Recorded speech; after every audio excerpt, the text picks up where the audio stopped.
poets counted him one of the 9 worthies among such rulers as David, Julius Caesar, and King Arthur. By 1100, the anonymous epic The Song of Roland had turned Karl into a bearded sage fighting alongside angels, a natural-born warrior of God, and by 1165 his church had made him a saint. In the Balkans, Karl, a variant of his name, came to mean king. Medieval Icelanders crafted a saga about the mighty Karl-a, and romances about Karl's knights charmed the English well into the 1500s.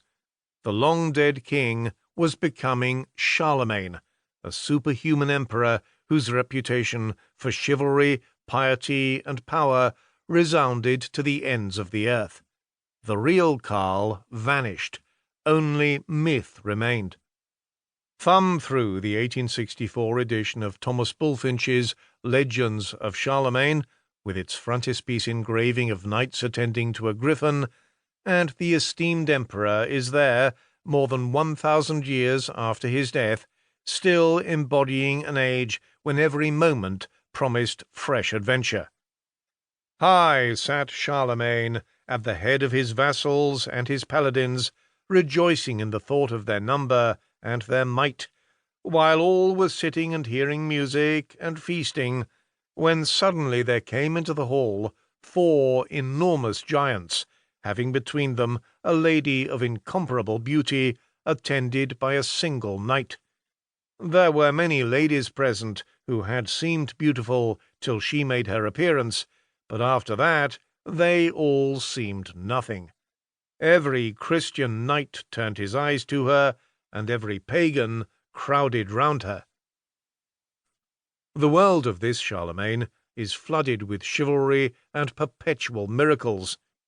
It is also sheer fantasy, a romanticized medieval kingdom with the sharp edges filed down and painted with dainty fleur-de-lis. In reality, 8th century Europe was a vast and shadowy forest. The stone and timber fortresses that supported civilization had not yet given way to storybook castles, and the trappings of chivalry were still centuries away. Karl was only beginning to build the places where his descendants would pass their winters, reimagine Europe, and tell themselves preposterous tales about their own past. Karl started with a small Germanic kingdom, but he expanded it in the name of Christ. Doing so was a right granted by God and endorsed by royal poets.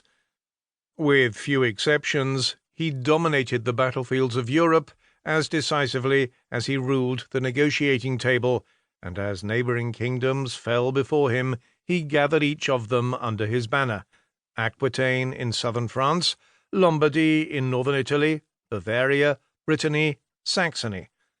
Popes counted on him for protection, distant warlords begged for his assistance, and far-flung pagans surrendered to his authority and paid him tribute. Feared and respected, he was a good king.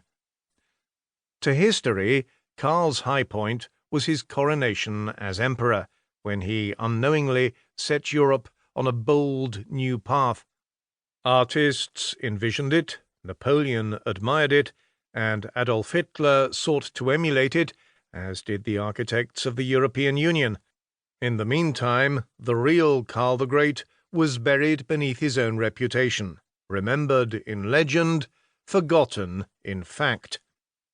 After Karl's death, fortune's wheel spun, and the churches and towns of 8th century Europe passed away, sometimes wasted by war, at other times expanded, rebuilt, or readorned, depending on the whims of each new age.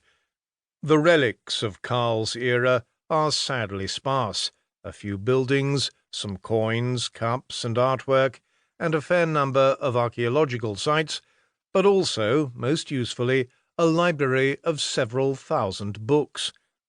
Most of those volumes are copies of older works, cultural treasures that would have been lost if not for the diligence of Karl's monks.